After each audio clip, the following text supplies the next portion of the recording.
Hello, my name is Samantha Nazario, and I chose the Leisure Ability Model to do this assignment because I found it very interesting. I found their purpose and their execution of the model, like the way that therapists use it, to be very beneficial to the patient. And I feel like if I was a patient, I would genuinely like this model to be used on me. So for starters, the author of the model authors is Norma J. Stumbo and Carol A. Peterson. They made this model public in 1984. Now, the purpose of this model is for the client to improve their independence and satisfy leisure functioning, which is also referred to as leisure lifestyle. Recreation participation programs are to provide opportunities for fun, enjoyment, and self-expression with an organized delivery system. So leisure lifestyle means many things, but here are a few. Leisure lifestyle means that the client has reduced major functional limitations that prohibit or significantly limit them to enjoy leisure and to be involved in leisure. The client understands and values the importance of leisure in its total, like in life experiences and in their whole life. The client has adequate social skills for involvement with others. The client is able to choose between several leisure activity options on a daily basis and make decisions for leisure participation. Is able to locate and use leisure resources as necessary, and has increased perceptions of choice, motivation, freedom, responsibility, casualty, and independence with regard to his or her own leisure. Now, a therapeutic recreational specialist who uses this model will make the client understand and value the importance of all of these concepts. So the next slide that we are going to discuss is theories and philosophical orientations that guide the model. So this model is tied strongly to leisure behavior theory and research. Peterson and Stumbo identified the relevant research basis and theoretical underpinnings of the model as learned helplessness, mastery or self-determination, intrinsic motivation, internal locus of control, and causal attribution and flow. Now I want to go over some of these words. So one that I'm going to bring to light a lot is learned helplessness. Now this is something that can really make a client not fully want to, participate in this, in the session. Learned helplessness occurs when an individual faces a negative, uncontrollable situation, which then leads to having a perception that events happening in their life is beyond their control. So that ends up like telling themselves, like, stop trying, you are like worthless, you can't do this, you just, self-doubt. So learned helplessness is a psychological barrier that prevents people to participate fully in leisure. So after having experienced helplessness in one activity, the feeling can spread quickly and undermine the individual's spirit entirely to do any other activity. So as the recreational therapist, to reverse the consequences of learned helplessness, one is to assist in the increasing of the client's sense of personal and internal control. The client will then be somewhat motivated in increasing their own sense of personal choice, of self-determination and bringing, that back into play. Intrinsic motivation, internal locus of control, and causal attribution all help to explain the basis for the provision of therapeutic recreational services. To facilitate these perceptions, the therapeutic recreational therapist must be able to design and implement activities that cater to the individual's self-competence and sense of control. Now, another word that is said here is flow. So the concept of flow is to achieve optimal experience by finding the match between challenge presented and the skill level of the actual participant. So if there's a challenge that is too difficult for the individual skill level, they might feel like it's too difficult, so they might give up. They might not enjoy the activity at all. They might not want to come back. However, if the skill level and the activity challenge is the same, if it's identical, the participant is most likely to achieve the concept of flow. They're most likely to come back. They're most likely to do activities like it again, maybe even try a little bit harder to do something more challenging. Okay, now to the next slide.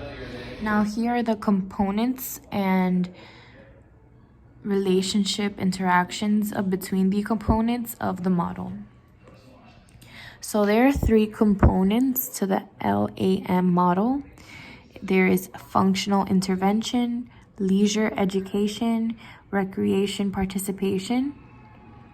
Now, in functional intervention, which was formerly called treatment, it addresses physical, cognitive, affective, and social functioning that interferes with but is necessary for leisure involvement.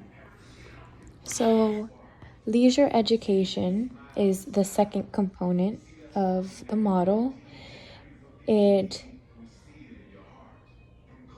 focuses on knowledge and skills to make informed choices for leisure participation. There's 4 subcomponents of leisure education. The first one is leisure awareness. So leisure awareness is then divided further into knowledge of leisure, self-awareness in relation to leisure, leisure and play attitudes, and related participatory and decision-making skills. The next subcomponent is social interaction skills. This consists of being competent in communication, relationship building, and having adequate self-presentation skills. The next subcomponent is leisure activity skills. These include traditional and non-traditional leisure skills. The next subcomponent of leisure education is leisure resources. This consists of activity opportunities, personal resources, family and home resources, community resources, and state and national resources. So the final component of this model is recreation participation. The purpose of this component is to provide opportunities for fun, enjoyment, and self-expression within an organized delivery system.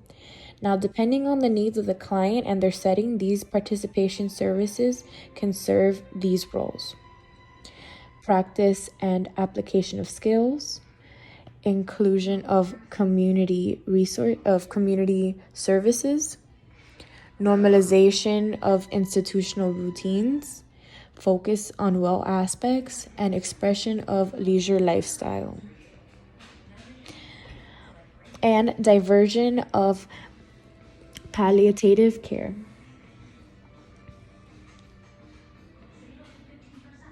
Now, each of the components of this LAM model, or leisure ability model, contributes to what is expected of the client. Initially, the client is treated at a maximum control. So we're going to go on to the next slide so I can show you. So The therapist's degree of control lessens as the client becomes more engaged in their leisure lifestyle. So initially, in the functional improvement component, the therapist is controlling most of the session and is directing the client almost entirely. This is when the client improves their functional ability, as the therapist's intervention mostly is controlled. So they are in control as they are learning. Now, in the leisure education component, the client is starting to take a more participated role and involved role. So at this point, the therapist shares responsibility between themselves and the client as they learn more skills and they learn what is their leisure lifestyle. So in the third recreation participation stage of the model, the client should be fully engaged in organized participation opportunities, and this is when the therapist has less control. This is the opportunity of the client to show how they are able to satisfy and enjoy their leisure lifestyle. So the outcome of this model is that therapeutic recreation services is the improved ability of the individual to engage in a successful, appropriate, and meaningful independent leisure lifestyle that in turn leads to improved health, quality of life, and well-being. Now, direction of practice and research. So the leisure ability model has stood the test of time and has been used for nearly 2 decades. A strength of the LAM for practice and research is that it uses the systems approach for the development of specific programs within the different service components. According to Peterson and Stumbo, the benefits of using the system approach is that each program focuses on just one of the major categories of services or an aspect of the client's needs within a major category. A weakness of the LAM is that there is greater need for empirical research, but it continues to evolve as the profession develops to further its knowledge based on behavior, needs, and directions of individuals with disabilities and or illnesses in relation to leisure. It is likely that areas addressing health and wellness will be added as healthcare moves toward a preventative and self-care mode. So the next slide is on relevance. Now, this model is clearly relevant to, therapeutic recreation. It has, been used for over 2 decades.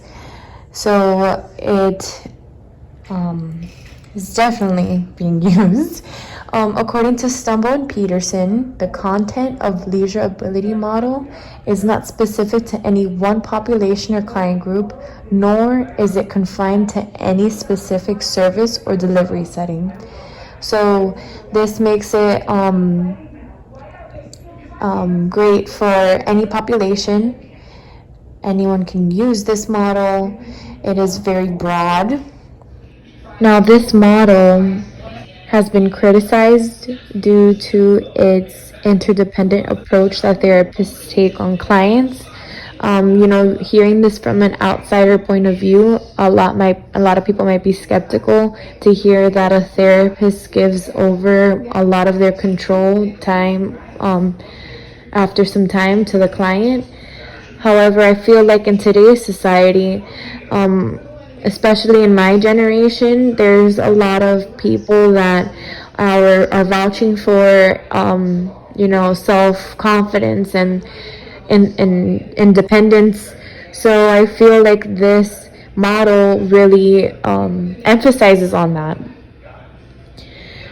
These values like independence and self-worth are really encouraged in high regard in today's in today. The model was developed based on the value of leisure, which also is a current trend that's happening as we speak. Everyone right now is trying, especially with times of COVID, trying to use leisure more often in their life. So I feel like this model even gives the individual opportunity for self-exploration, for the independence to allow them the freedom to think freely. This model identifies the contribution of leisure to health, wellness, and quality of life concepts in health and human services today.